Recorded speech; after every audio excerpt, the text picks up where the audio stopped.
हम लोग शुरुआत करते हैं बॉलिंजर बैंड को बेसिक से सीखने की।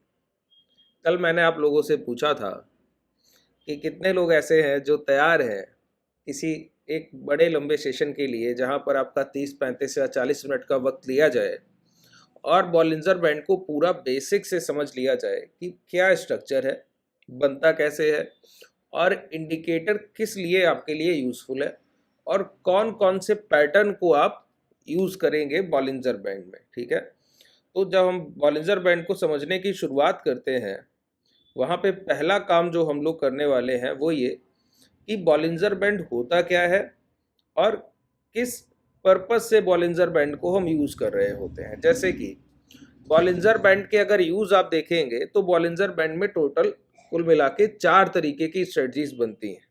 एक बॉलिंजर बैंड का स्क्वीज हो जाना, यानी कि बॉलिंजर बैंड का संकुचन हो जाना। एक होता है बॉलिंजर बैंड का ब्रेकआउट हो जाना। एक होता है बॉलिंजर बैंड से रिवर्सल हो जाना। और एक होता है ट्रेंड को बॉलिंजर बैंड के अकॉर्डिंग फॉलो करना। बॉलिंजर बैंड क्या आपको इंडिकेट करने वाला है? बॉलिंजर बैंड एक वॉलेटिलिटी इंडिकेटर है। अब ये वॉलेटिलिटी क्या होती है, इस बात को समझिए।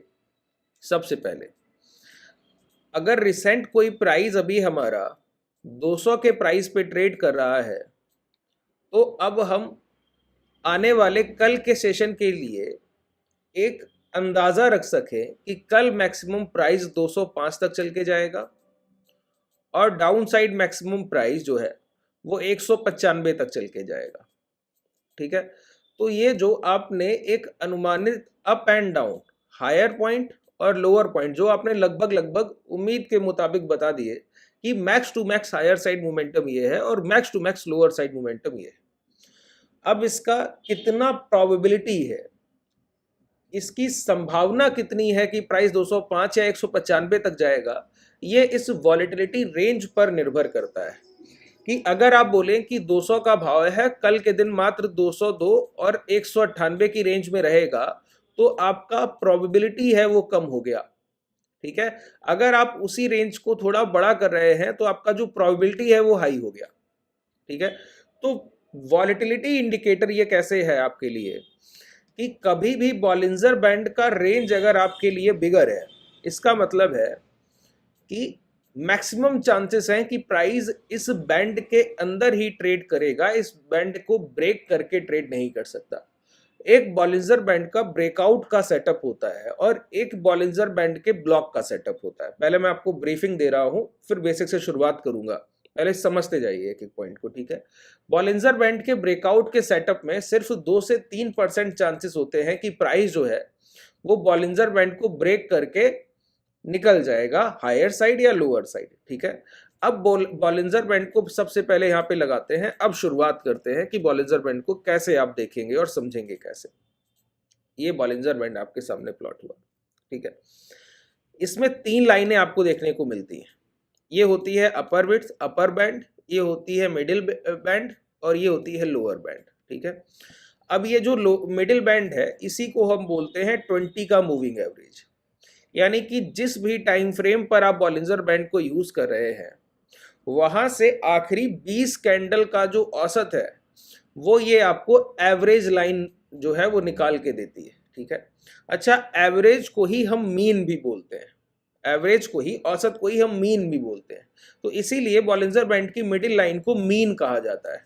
ठीक है, और मीन रिवर्सल जो है वो स्ट्रेटजी इसकी बहुत फेमस है कि मीन रिवर्सल होता है, बॉलिंजर बैंड से मीन रिवर्सल होता है।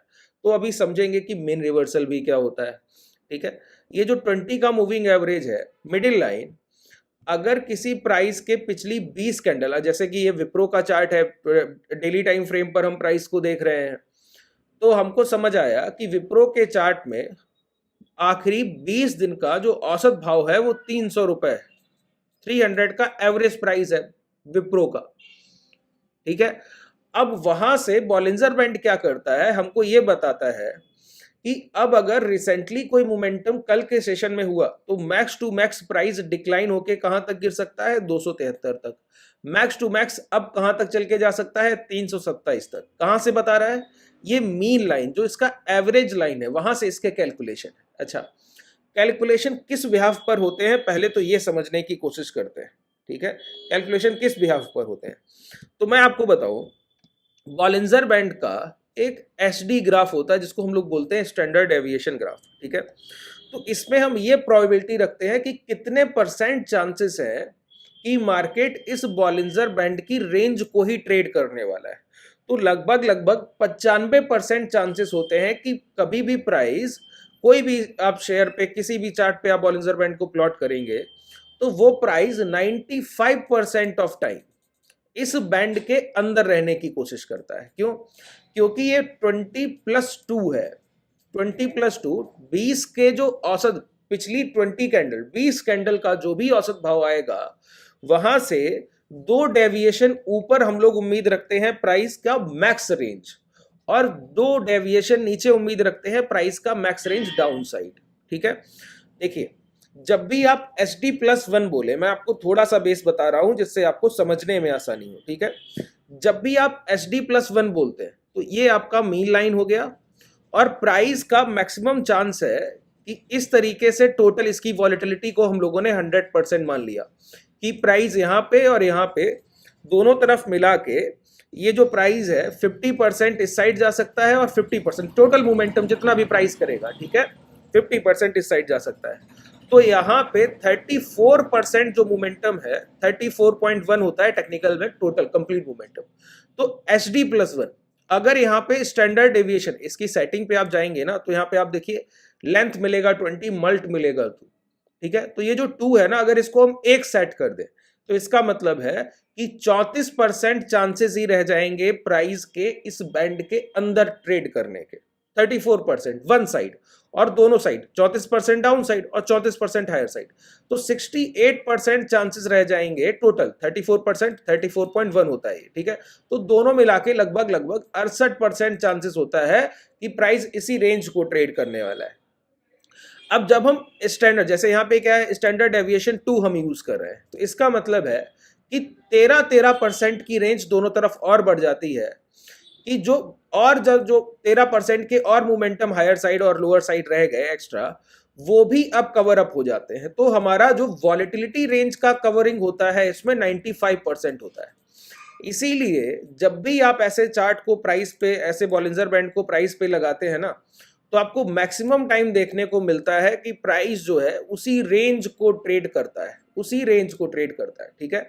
ये इसका 95%, अगर किसी सेटअप को अगर आप अपनी ट्रेडिंग में यूज करें और उसका एक्यूरेसी 95% हो, तो आप मान के चलिए कि आप सबसे प्रॉफिटेबल ट्रेडर होंगे इस इरा में, ठीक है। तो अगर कोई प्राइस 95% बॉलिंजर बैंड की रेंज को रिस्पेक्ट कर रहा है, तो ये एक बड़ा वॉलेटिलिटी इंडिकेटर है जो आपको ये बता सकता है कि आने वाले समय में सर्टन किसी भी एसेट का क्या रेंज रह सकता है, किसी भी शेयर का क्या रेंज रह सकता है। अभी जैसे कि विप्रो का रेंज इसने बताया मैक्स टू मैक्स 327, क्योंकि हम near by lower band trade कर रहे हैं, तो हायर साइड तो कभी 327 के ऊपर प्राइस जाएगा ही नहीं इस हफ्ते। ये तो मतलब कि बहुत अलग चीज हो गई, ठीक है। पहले इसको अपने एवरेज पे पास आना पड़ेगा और एवरेज पे जो सेलर है उसको ब्रेक करना पड़ेगा, तब कहीं ये प्राइस आएगा। और इस बीच में ये जो बॉलिंजर बैंड है ये अपनी रेंज को छोटा करता जाएगा। अब इसी से वॉलेटिलिटी के स्क्वीज होने और एक्सटेंड होने के कॉन्सेप्ट को हम लोग समझेंगे, ठीक है। तो पहली चीज जो मैंने आपको समझा दी वो ये कि बॉलिंजर बैंड जो है वो लगभग लगभग 95% जो है वो SD+2 मीन जो एवरेज लाइन है वहां से 34% डाउन साइड SD+1 होता है, और 13% और 13% बोथ साइड SD+2 के लिए और एड ऑन करते हैं। तो 95% चांसेस होते हैं कि प्राइस बॉलिंजर बैंड के अंदर रहेगा।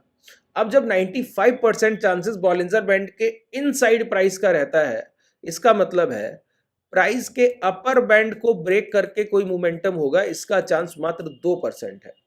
प्राइस के लोअर बैंड को कोई ब्रेक करके कोई मोमेंटम होगा, इसका चांस मात्र 2% है। बात क्लियर हुआ? तो ये बहुत रेयर कंडीशन होती है कि प्राइस बैंड को ब्रेक करे हायर साइड या लोअर साइड और उसके बाद मोमेंटम करे, पहली बात। और इसी से हमारा एक पहला सेटअप निकल के आता है जिसको हम लोग बोलते हैं Bollinger band block. Bollinger band block, इसको ट्रिपल बी भी आप बोल सकते हैं, ठीक है। बॉलिंजर बैंड ब्लॉक क्या होता है कि जब भी बॉलिंजर बैंड से 95% मेजरमेंट किया जा रहा हो कि कोई प्राइस 100 पे ट्रेड कर रहा है, तो SD+2 जो है वो उसका अगर 105 पे आया और SD-2 जो है वो उसका 95 पर आया, ठीक है, तो इस तरीके से ये तय हुआ कि प्राइस अधिक से अधिक 5 रुपए का अप ट्रेंड और 5 रुपए का डाउन ट्रेंड कर सकता है। ये इससे तय हुआ, 95% इसकी प्रोबेबिलिटी थी। अगर हायर अपर बैंड को ब्रेक करेगा, इसकी प्रोबेबिलिटी मात्र 2% है, ठीक है। प्राइस रिसेंटली ट्रेड कर रहा है मीडियन लाइन, मीडियन यानी कि मीन लाइन के पास, एवरेज लाइन के पास। ऐसा नहीं होना चाहिए कि लोअर बैंड के पास ट्रेड कर रहा है, ठीक है। मीडियन लाइन से चल के आना चाहिए, कम से कम एक सेशन तो मीडियन के पास प्राइस रुकना ही चाहिए। बात क्लियर हो रहा है। और उसके बाद प्राइस क्या करे, बॉलिंजर बैंड उस समय अपनी रेंज को छोटा कर रहा हो। अच्छा, बॉलिंजर बैंड जब एक्सटेंड तब होता है जब ट्रेंडिंग मोमेंटम एग्रेसिव होते हैं। जैसे यहां पे मोमेंटम तेज होता जा रहा है तो बॉलिंजर बैंड का ये रेंज देखिए पहले छोटा हो रहा था क्योंकि मोमेंटम धीमा हो रहा था, ठीक है। अब जब ये मोमेंटम एक्सटेंड कर रहा है तो बॉलिंजर बैंड भी अपनी रेंज को बढ़ाने की कोशिश करता है, ठीक है। वॉलेटिलिटी बढ़ेगी तो बॉलिंजर बैंड का रेंज बड़ा होगा, ठीक है, वो बैंड बड़ा हो जाएगा। अगर वॉलेटिलिटी कम होगी तो बॉलिंजर बैंड का वो रेंज छोटा होगा। जैसे ये बॉलिंजर बैंड की वॉलेटिलिटी बढ़ी तो यहां से देखिए इतने बड़े बॉलिंजर बैंड से इतने बड़े बॉलिंजर बैंड तक हम लोग पहुंच गए।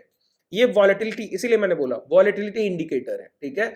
और इसी को हम लोग ओवरबॉट और ओवरसोल्ड समझने के लिए भी यूज करते हैं, बॉलिंजर बैंड को ही। अब बॉलिंजर बैंड से ओवरबॉट कैसे, क्योंकि हमको पता है कि हायर साइड जब 50% चांसेस में से 34 + 13, ठीक है, तो 48% चांसेस तो नियर अबाउट ये है कि प्राइस सिर्फ अपर बैंड तक चल के जा सकता है। सिर्फ मात्र 2% चांस ही तो रह गए कि ब्रेकआउट के। तो जब भी प्राइस अपर बैंड के पास पहुंचे तो समझ लीजिए कि ये एक ओवरसोल्ड जोन में आ गया है।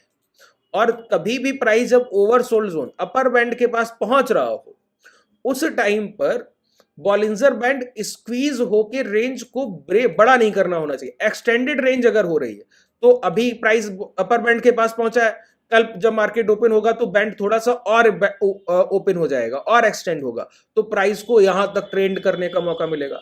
अगले दिन ओपन होगा तो और एक्सटेंड हो जाएगा, तो प्राइस को यहां तक ट्रेंड करने का मौका मिलेगा। इसी वजह से जब प्राइस के एक्सटेंशन के बाद प्राइस स्क्वीज होने की तरफ बढ़ता है, मतलब बॉलिंजर बैंड की जो वॉलेटिलिटी है वो पीक पर पहुंच गई हो, टॉप पर पहुंच गई हो और वहां से अब वो डिक्लाइन की तरफ हो, उस समय प्राइस कभी भी अपने अपर बैंड और लोअर बैंड के पास पहुंचेगा तो वहां पर यह समझ लीजिए कि अपर बैंड उसका ओवरबॉट जोन है और लोअर बैंड उसका ओवरसोल्ड जोन है। और ये टेक्निक आपके लिए हर बार काम आएगी, ठीक है, जितनी बार आप इसको इंप्लीमेंट करेंगे। अब इसको जरा समझ लेते हैं। पहला पॉइंट मैंने आपको बताया अभी तक जो आपके चार्ट पर ट्रेडेबल है, कॉन्सेप्ट मैंने आपको बता दिया। एक बार मैं ब्रीफिंग आपको दे दूं कि बॉलिंजर बैंड 3 लाइनें होती हैं, अपर बैंड, मिडिल बैंड और लोअर बैंड।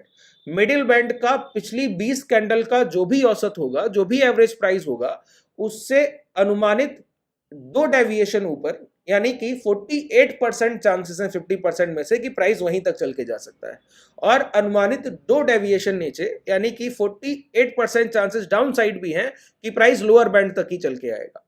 ऐसी कंडीशन में अगर पहले से बॉलिंजर बैंड एक पीक वॉलेटिलिटी पकड़ चुका हो कि मैक्सिमम चांसेस है कि प्राइस अब इस रेंज के बाहर नहीं जा सकता, तो उस टाइम पर अगर प्राइस दोबारा अपने अपर बैंड या लोअर बैंड के पास पहुंचे तो समझिए अपर बैंड के पास प्राइस ओवरबॉट हो गया है और लोअर बैंड के पास प्राइस ओवरसोल्ड हो गया है। और ऐसे टाइम पर आप अपनी पोजीशंस का एग्जीक्यूशन करते हैं, नियर बाई हाई शॉर्ट और नियर बाई लो लॉन्ग। और हमारा जो टारगेट होता है वो क्या होता है, मीडियन, एवरेज लाइन।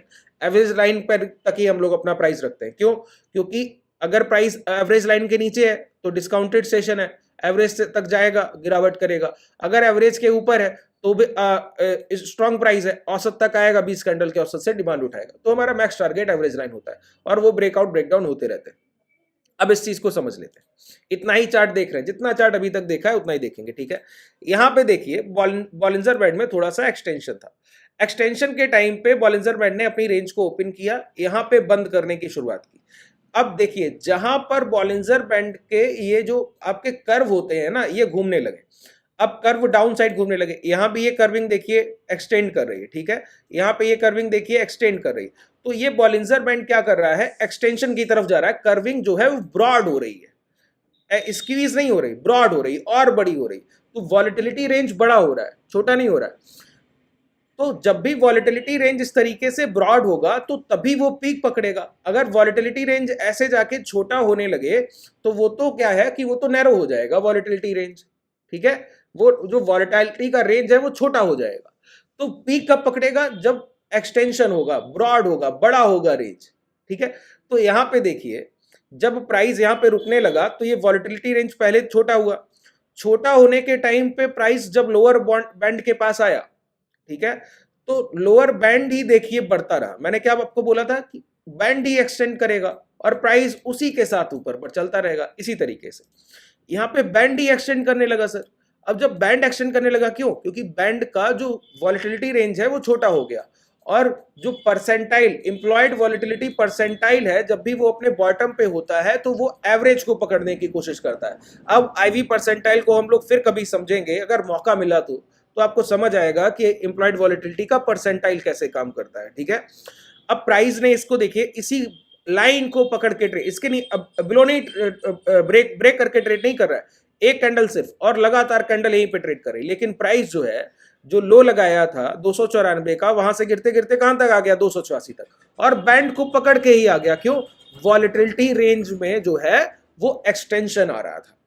तो ऐसे टाइम पर जब पहले से रेंज छोटा हुआ हो, यहां पे देखिए ये कर्विंग जो है, इस कर्विंग ने क्या किया, रेंज को छोटा किया, तो बॉलिंजर बैंड का वॉलेटिलिटी रेंज जो छोटा है कभी भी, तो वहां पर जो आप हम लोग बोल रहे हैं ना कि 98% चांसेस है कि प्राइस रेंज के अंदर रहेगा, यही पहला पिन पॉइंट है, तो वहां पर वो 98% चांसेस नहीं रह जाते हैं। क्यों, वो HD+1 की तरह बिहेवियर करने लगता है जब रेंज स्क्वीज हो जाता है। और ऐसा कब होता है, जब कैंडल के साइज छोटे हो जाते हैं। ये स्क्वीज बॉलिंजर बैंड का संकुचन हुआ किस वजह से है, ये इस वजह से हुआ है, यहां पर देखिए जो कैंडल के बॉडी एवरेज साइज थे वो यहां पर कम हो गए थे, अब ये दोबारा से बढ़े, फिर गैप अप किया तो और बड़े हो गए।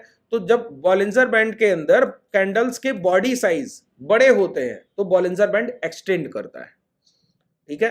तो यहां पर जब ये छोटा था तो उस समय अगर हम ये रखें कि हम लोअर बैंड के पास जाएगा तो वहीं से लॉन्ग करेंगे, तो यहां तो ये आपके लिए गलती हो जाएगी।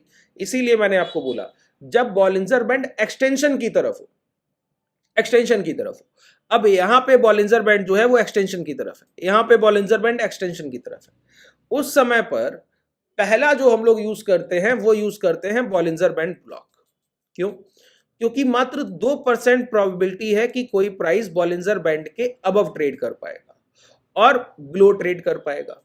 तो बॉलिंजर बैंड को ब्रेक करके, पूरी रेंज को ब्रेक करके, ये ऊपर ब्रेक करके ट्रेंडिंग मोमेंटम, लो ब्रेक करके ट्रेंडिंग मोमेंटम, इसके चांसेस मात्र 2% है। लेकिन जब भी बॉलिंजर बैंड का रेंज स्क्वीज होता है, जैसे ये बॉलिंजर बैंड का रेंज बड़ा हुआ, अब ये आके देखिए यहाँ पे दोबारा नैरो हो गया, तो अब ये जो 2% चांसेस है ना ये बड़े हो जाते हैं, क्योंकि रेंज छोटा हो गया, बॉडी साइज कैंडल्स के छोटे हुए, अब वो दोबारा बड़े होंगे, तो रेंज छोटा हो गया ना, तो अब दोबारा प्राइस को मौका मिलेगा मोमेंटम करने का, ठीक है। तो उसमें ये अपर बैंड और लोअर बैंड ब्रेक होते हैं ट्रेंड के डायरेक्शन में, ठीक है। तो ये 2% चांसेस कब बड़े हो जाते हैं, जब बॉलिंजर बैंड नैरो होता है। तो जब भी बॉलिंजर बैंड नैरो होता है उस समय पर हम प्राइस के अपर बैंड के पास जाने पर शॉर्ट नहीं करते और लोअर बैंड के पास आने पे शॉर्ट नहीं करते। फिर क्या करते हैं, फिर हम यूज करते हैं बॉलिंजर बैंड ब्लॉक को। हम वेट करते हैं किस बात का, कि अब जो है वो बॉलिंजर बैंड का जो रेंज है ना वो छोटा हो गया, नैरो रेंज हो गया, ठीक है। नैरो रेंज का मतलब है या तो कोई एक्सट्रीम एक्यूमुलेशन चल रहा है या एक्सट्रीम डिस्ट्रीब्यूशन चल रहा है। अगर यहां पर ये रेंज छोटा हो गया तो ये बता रहा है कि प्रीवियस जो मोमेंटम था ये हायर साइड प्राइस को लेके आए और स्विंग हाई के पास प्राइस 4 से 5 कैंडल डिमांड सप्लाई बराबर, फिर उसके लो ब्रेक करता है, फिर पिछली 20 कैंडल के औसत भाव को भी ब्रेक करता है, फिर उसको रिटेस्ट करता है। तो ये क्या बता रहा है कि प्राइस में यहाँ कुछ एक्सट्रीम सप्लाई या एक्सट्रीम डिमांड चल रही है, लेकिन जैसा प्राइस बिहेवियर है वो बोलता है कि सप्लाई ही एग्रेसिव चल रही है। प्राइस बिहेवियर बोल रहा है कि सप्लाई ही एग्रेसिव चल रही है, ठीक है। तो प्राइस जब भी अपर बैंड के पास पहुंचे, जब रेंज छोटा होने लगे, ठीक है, यहाँ पे देखिए ये स्ट्रेंथ था इसका, और ये यहाँ पे देखिए कर्व, ये पहले लोअर साइड बढ़ रहा था, अब ये कर्विंग इधर होने लगी, और ये कर्विंग जो बढ़ रही थी वो भी डाउन साइड, तो ये बैंड जो है स्क्वीज करने लगा। अब आप बोलिए कि लोअर बैंड के पास आ जाए, यहाँ पे क्या कीजिए, लॉन्ग कर दीजिए, नहीं करूंगा। आप बोलिए अपर बैंड के पास आए, यहाँ पे शॉर्ट कर दीजिए, नहीं करूंगा, वेट करूंगा। किसके लिए? बॉलिंजर बैंड ब्लॉक के लिए। बॉलिंजर बैंड ब्लॉक क्या होता है कि जब भी प्राइस वॉलेटिलिटी रेंज यानी कि बॉलिंजर बैंड के अपर या लोअर बैंड को ब्रेक करके ट्रेड करने की कोशिश करे और उस समय पर एक्सटेंशन चल रहा हो, एक्सटेंशन कैरी ऑन होना चाहिए, ठीक है, एक्सटेंशन चल रहा हो, बॉलिंजर बैंड ओपन हो चुका हो, तो ऐसे टाइम पे बॉलिंजर बैंड के अबव जब पहली कैंडल क्लोज करे और दूसरी कैंडल भी क्लोज कर दे, तीसरी भी क्लोज कर दे, जब तक कैंडल्स बॉलिंजर बैंड के अपर बैंड को ब्रेक करके क्लोज करती रहेंगी, बॉलिंजर बैंड का एक्सटेंशन चलता रहेगा। जब तक कैंडल्स बॉलिंजर बैंड के लोअर बैंड को ब्रेक करके क्लोज करती रहेंगी, बॉलिंजर बैंड का एक्सटेंशन चलता रहेगा। अब ये एक्सटेंशन टू स्क्वीज, ये जो कन्वर्जन होगा कि प्राइस एक्सटेंड कर रहा था और एक्सटेंड करते हुए प्राइस क्या करने लगा, स्क्वीज करने लगा, संकुचन करने लगा, तो उस सीरीज में क्या होता है, बॉलिंजर बैंड का पहला ब्लॉक बनता है, ठीक है। और ये ब्लॉक कैसे बनता है कि प्राइस एक कैंडल पूरी की पूरी लगभग लगभग बॉलिंजर बैंड के बिलो ही, अब ये बॉलिंजर बैंड के नीचे क्लोज कर रही थी या ऊपर क्लोज कर रही थी, तो बॉलिंजर बैंड के नीचे पूरा एक डोजी या बॉलिंजर बैंड के अबव पूरा एक डोजी कैंडल क्लोज होगा, ठीक है। और उसके बाद नेक्स्ट कैंडल जो होगा वो बॉलिंजर बैंड के दोबारा अंदर क्लोज होगा। तो ये क्या होता है, ये एक्सटेंशन का पीक पॉइंट होता है। बॉलिंजर बैंड की वॉलेटिलिटी का जितना भी एक्सटेंशन हो सकता था वो पीक पॉइंट है। यही वो फेज है जिसके लिए हम लोग SD+2 में 98% प्रोबेबिलिटी बोल रहे थे। यही वो फेज है कि जब एक्सटेंशन पीक पे होगा तो प्राइस में वॉलेटिलिटी मैक्स बढ़ चुकी होगी, और ऐसे टाइम पे प्राइस क्या करता है, बॉलिंजर बैंड के अंदर आकर पहली कैंडल क्लोज करता है। तो अब आपको प्राइस बता रहा है क्या कि अभी रिसेंटली जब भी जो भी लास्ट कैंडल लगा उसके हाई निकल जाए लॉन्ग, उसके लो निकल जाए तो शॉर्ट, जब भी प्राइस बॉलिंजर बैंड के अंदर आने की कोशिश करेगा, ठीक है। और उस समय पर यह तय हो गया कि अब बॉलिंजर बैंड के बाहर प्राइस नहीं जाएगा, यही वो 98% प्रोबेबिलिटी है कि प्राइस बॉलिंजर बैंड के अंदर रहेगा। तो अभी अभी आप बॉलिंजर बैंड के बाहर थे, अपर बैंड को ब्रेक करके ट्रेड कर रहे थे, एक डोजी बना, उसका लो ब्रेक हुआ, बॉलिंजर बैंड के अंदर आने की कोशिश की। अब सिर्फ मात्र 2% चांसेस हैं कि प्राइस दोबारा इस हाई को ब्रेक कर दे, यहां भी मात्र 2% चांसेस हैं कि प्राइस दोबारा इस लो को ब्रेक कर दे। तो बॉलिंजर बैंड की एक्सटेंशन का पीक पकड़ना और वहां पर बॉलिंजर बैंड के बाहर कैंडल जो क्लोज हो रही है वहां से एक डोजी फॉर्मेशन के हाई या लो ब्रेक होने पर ट्रेड एग्जीक्यूशन करना, वो सबसे परफेक्ट टाइम होता है ट्रेड प्लान का। और वहां से प्राइस अपना जो है, जो भी प्रीवियस ट्रेंड है उसको रिवर्स करके मीन प्राइस को पकड़ने की कोशिश करेगा। ऐसे टाइम पे जब बॉलिंजर बैंड एक्सटेंड हो रहा होता है ना, बॉलिंजर बैंड एक्सटेंड हो रहा है, तो अगर प्राइस हाई ब्रेक करके ट्रेड कर रहा है तो ये एवरेज लाइन से भी बहुत दूर होता है। तो प्राइस कभी भी अपनी औसत प्राइस को छोड़कर बहुत डिस्टेंस को ट्रेड नहीं करता। प्राइस अपनी एवरेज लाइन के पास आके औसत करेगा, फिर मोमेंटम करेगा, ठीक है। तो ये जो बॉलिंजर बैंड का ब्लॉक, इसी को हम ब्लॉक बोल देते हैं कि मैक्स बैंड का स्ट्रेच हो चुका है, और ऐसे टाइम पर ही एक बॉलिंजर बैंड का ब्लॉक भी बन गया डोजी, और फिर प्राइस में, अच्छा प्राइस बॉडी साइज कैंडल अचानक से डोजी, तो demand is higher than supply, demand is higher than supply, अचानक से demand is equal to supply, और प्राइस उसका लो ब्रेक करके बॉलिंजर बैंड के अंदर आने की कोशिश करे। अब रेंज दोबारा से स्क्वीज होगा, बॉलिंजर बैंड संकुचित होगा, अब वो 98% चांसेस है कि प्राइस इसी रेंज में रहने वाला है, तो वहां पर हम शॉर्ट करेंगे कि नहीं, प्राइस के 20 मूविंग एवरेज तक आने के लिए। इसी तरीके से डाउन साइड कि प्राइस एक कैंडल दो कैंडल नीचे क्लोज करता जा रहा है, ठीक है। अब एक डोजी कैंडल बना, ठीक है। अब हम वहां पे एग्रेसिव हुए कि supply is higher than demand, supply is higher than demand, supply is higher than demand, और अब जो है supply is equal to demand. तो ऐसे टाइम पे अगर उस डोजी के हाई ब्रेक हो जाए तो कंफर्मेशन कि जो रेंज इतना बड़ा हो गया है बॉलिंजर बैंड का, वो दोबारा से स्क्वीज होगा, ट्रांसफॉर्मेशन होगा, वो कन्वर्जन दिखेगा, और उस कन्वर्जन में प्राइस कहां तक चल के जाएगा, एवरेज लाइन तक चल के जाएगा, कम से कम स्विंग हाई तक तो चल के जाएगा, जो भी लास्ट स्विंग हाई इस गिरावट के पहले लग गया होगा। तो वो हमारे लिए सबसे बेस्ट अपॉर्चुनिटी टाइम होता है, ठीक है। इसी को हम बोलते हैं बॉलिंजर बैंड ब्लॉक। उम्मीद है आपको बेहतर तरीके से ये बात समझ आ गई होगी। अब हम इसके एग्जाम्पल की तरफ बढ़ते हैं, ठीक है। एग्जाम्पल को समझिए, ये एक सेशन के बाद आपको बॉलिंजर बैंड के किसी भी दूसरे सेशन की जरूरत नहीं पड़ेगी। हाँ, अब इसी सेशन को मैं दो पार्ट में अगर कर दूं कि आज का ये पहला सेशन और जो ब्रेकआउट, ये मैंने आपको बताया कि ब्रेकआउट फेलियर कि 2% 98% का जो कंफर्मेशन है उसको आप कैसे ट्रेड करेंगे। अब जो 2% का कंफर्मेशन है उसको कैसे ट्रेड करेंगे, वो भी तो ट्रेड करना आना चाहिए। बॉलिंजर बैंड का ब्रेकआउट वो भी ट्रेड करना आना चाहिए। ठीक है, ओवरबॉट और ओवरसोल्ड रेंज को कैसे ट्रेड करेंगे वो भी ट्रेड करना आना चाहिए। तो जितने भी स्ट्रेटजीज हैं मैं वन बाय वन सभी पे प्रकाश डालूंगा, एक एक करके सभी को हाईलाइट करूंगा। पहले इसको समझिए। प्राइस देखिए, ये जो रेंज था, ये इसका रेंज देखिए एक्सटेंशन की तरफ था, लगातार ये प्राइस एक्सटेंड करते जा रहा था और यहाँ ये एक्सटेंड किया मैक्स। कैसे पता लगा? बॉलिंजर बैंड के अब पहली कैंडल क्लोज की, दूसरी क्लोज की, अब ये प्राइस इसके बाहर ही क्लोज करता रहता तो ये एक्सटेंशन चलता ही रहता। प्राइस ने नेक्स्ट कैंडल में क्या किया, इस डोजी के लो ब्रेक कर दिए, इस डोजी के लो ब्रेक कर दिए। अब यहीं पे हमको ये शॉर्ट अपॉर्चुनिटी मिला। ठीक है, मार्क कर दूं मैं इसको, एक सेकेंड, 10 मिनट के टाइम फ्रेम पे चले। ये देखिए, आराम से इन चीजों पे नजर रखिए सर। यहाँ पे अब ये मोमेंटम के लिए आपके लिए तैयार होता है, देख पा रहे हैं इस तरीके से। अब आपको बहुत छोटे, अब प्राइस ओपन होता है, पहली कैंडल यहाँ पे देखिए डोजी बनता है और उस डोजी कैंडल के हाई ब्रेक नहीं होते। अब बॉलिंजर बैंड के डाउन साइड कैंडल्स क्लोज होते होते बॉलिंजर बैंड के लोअर बैंड को पकड़ लिया और उसी को ट्रेंड करते करते ये मोमेंटम करती। ठीक है, ये पहली चीज है जो मैंने आपको समझाई। अब इसके और एग्जाम्पल हम लोग देखते हैं कि किस तरीके से ये रिसेंट अभी देखिए। अच्छा, अब इस चीज को समझिए, कंफर्मेशन बहुत जरूरी होता है कि ये पहला कैंडल डोजी बना बॉडी के बाद तो इसके लो ब्रेक हुए तब शॉर्ट किया, ऐसा नहीं कि वहीं शॉर्ट कर दिया, है ना, इस तरीके से नहीं कि डोजी अभी तो अपर बैंड के ऊपर ही क्लोज कर रहा है ना, तो अभी तो एक्सटेंशन के पूरे चांसेस हैं।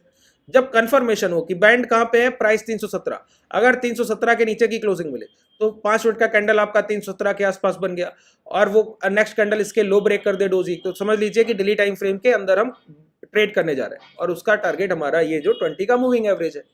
ठीक है, तो हमारे टारगेट भी बड़े होते हैं, हमारा एसएल एरिया है वो बहुत छोटा होता है, इंट्राडे के बेसिस पर मिल जाता है। अभी इसका मैं आपको पूरा ट्रेड प्लान का अलग से पूरा एक सेशन कर दूंगा, पहले समझ लीजिए अच्छे से। ठीक है, यहाँ पे देखिए प्राइस ये डाउन साइड गिर रहा है। अब ये बॉलिंजर बैंड की रेंज छोटी हुई, आपसे कोई बोले कि बॉलिंजर बैंड के यहाँ आने पे लॉन्ग कर दीजिएगा, ओवरसोल्ड हो गया, नहीं, ऐसे ओवरसोल्ड नहीं होता, मैं आपको समझाऊंगा कैसे होता है। प्राइस ने क्या किया, एक कैंडल बाहर क्लोज, दूसरा कैंडल, तीसरा कैंडल डोजी। अब डोजी के हाई ब्रेक करके ये कैंडल आता तो यहीं पे हम लॉन्ग करते, लेकिन हाई ब्रेक नहीं हुआ, एक और एक्सटेंशन मिला दोबारा से। तो देखिए बॉलिंजर बैंड का रेंज कितना स्ट्रेच हो गया दोनों तरफ मिला के, इतना छोटा रेंज था। अगर आप इस रेंज को देखें तो 321 और 302 लगभग 19 पॉइंट का रेंज था। रिसेंट क्या है, 327 और 273, सोचिए, है ना, 25 पॉइंट, 27 पॉइंट डाउन साइड और 27 पॉइंट हायर साइड, कितना बड़ा रेंज है, लगभग 50 पॉइंट का है वो। तो 20 पॉइंट की रेंज से 50 पॉइंट का एक्सटेंशन, तो अब 98% चांसेस हैं कि प्राइस इसी के अंदर रहेगा। क्यों? Demand is equal to supply, doji बना, अब ये डोजी के हाई ब्रेक हुए तो अब प्राइस में हम मोमेंटम के लिए ट्रेड करते हैं। तो प्राइस देखिए 383 283 जब भी ब्रेक हुआ तो पहला हाई क्या लग गया, 292। अब ये ट्रेडेबल मोमेंटम में 3% आपको एक डेढ़ 2 सेशन में प्राइस दे रहा है, और क्या चाहिए आपको, है ना। तो इसी को हम बॉलिंजर बैंड का ब्लॉक बोलते हैं, समझिए। और मैं आपको दिखाऊं, जितने बनेंगे मैं आपको सारे दिखाऊंगा, एक से काम नहीं चलता है ना, जितने भी बॉलिंजर बैंड के ब्लॉक बनेंगे ऐसे। यहाँ पे बना है, प्राइस का रेंज छोटा हुआ, छोटा होता हुआ रेंज दोबारा एक्सटेंड करने लगा, देखिए एक्सटेंशन की तरफ है, डोजी बना, उसके लो ब्रेक हो गए, कहां तक आएंगे, 20 मूविंग एवरेज तक आएंगे। ठीक है, ये बार बार चलता है। यहाँ पे ये देखिए रेंज छोटा हुआ, अब ये एक्सटेंशन की तरफ जा रहा था, एक्सटेंशन में जाते जाते ये इन्वर्टेड हैमर, ये तो कंफर्मेशन बन गया कि शॉर्ट का प्राइस है। ठीक है, जैसे ही लो ब्रेक हुए कहां तक आएंगे, 20 मूविंग एवरेज तक आएंगे। जितनी बार मैं आपको दिखाऊं, इसमें ओपन इक्वल टू लो के कॉन्सेप्ट बहुत अच्छे से काम करते हैं। यहाँ पे देखिए प्राइस का ये रेंज छोटा हुआ, छोटा रेंज होने के बाद ब्रेकडाउन मिला, ब्रेकडाउन के बाद बॉलिंजर बैंड का एक्सटेंशन चलने लगा, एक्सटेंशन के बाद क्या हुआ, प्राइस ने ये डोजी बनाया, अब इसके अबव ट्रेड करने लगा। तो अब यहाँ पे देखिए कैंडल आता है, इसके नीचे की लिक्विडिटी उठाता है, हैमर क्लोज करता है, जैसे ही हाई निकलते हैं लॉन्ग कीजिए, आपके सामने टारगेट।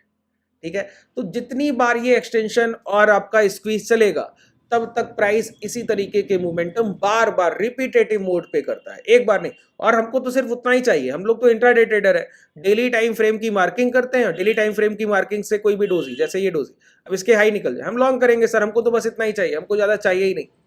ठीक है। इस तरीके से जितनी बार अब यहाँ पे आपको कोई बोले, जितनी बार, ठीक है, जितने आपको ये सेटअप दिखेंगे ऐसे, मैं आपको और भी दिखाऊं।